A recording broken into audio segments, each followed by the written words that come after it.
আসসালামু আলাইকুম। আমি একজন মোহাম্মদ মিন্টু, পিতা মোহাম্মদ জলিল শেখ, ইউনিয়ন পরিষদের একজন কর্মচারী, গ্রাম পুলিশ ওসমানপুর ইউনিয়নের। এই গাঁজা, মাদক, পিসের পার বাংলাদেশ সরকার এবং প্রশাসনিক সব বিষয়গুলো আমাদের অবগত করা হয়। আমরা সেই নির্দেশনা অনুসারেই আমরা চলি এবং আমাদের ইউনিয়নের চেয়ারম্যান, আমার থানার ওসি স্যার, ইউনুস মহোদয় সবাই মিলে আমাদের এই নির্দেশনাগুলো দেয়।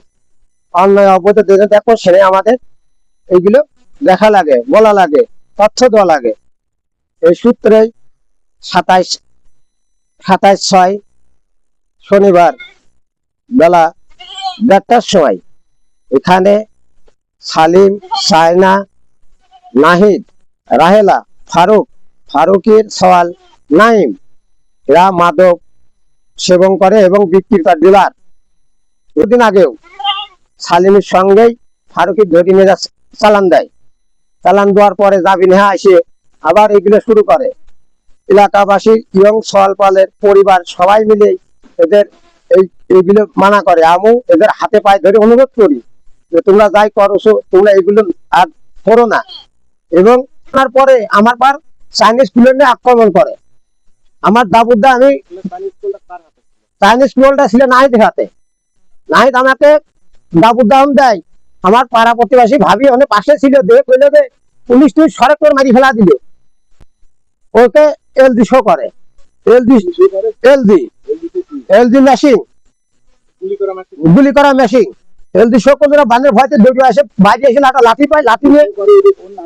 ওর নাম নাহিদ, ফারুক, বাসা এখানেই ব্রিক ফিল্টের বাসা। গাজার গাছ উদ্ধার করে এলাকাবাসী, গাজার গাছ উদ্ধার করে নিয়ে আসে এলাকাবাসী। আমার এবং আমার ছেলের নাম এই জন্যই জড়িত হয়েছে। আমাকে যখন কুপাতে হয় যে আমার সন্তান, আমার ভাইকে, আমার পরিবারের লোক কেউ বসে থাকতে পারে না। যখন একজনের বাবাকে, একজন চাচাকে কেউ মার্ডার করার উদ্দেশ্য, আঘাত করার জন্য যায়, শান্তি সেই পরিবারে কোনো লোক কি বসে থাকতে পারে? এই উদ্দেশ্য ওকে ধাওয়া করে। ধাওয়া করার পরে আমার ভাইকে এলডি শো করার পরেও আমার ভাই থেকে পিছু আসে ওরা 2-3 ভাই লাঠি ধরে, বাইরে এসে লাঠি ধরে আবার দাবুদ দেয়।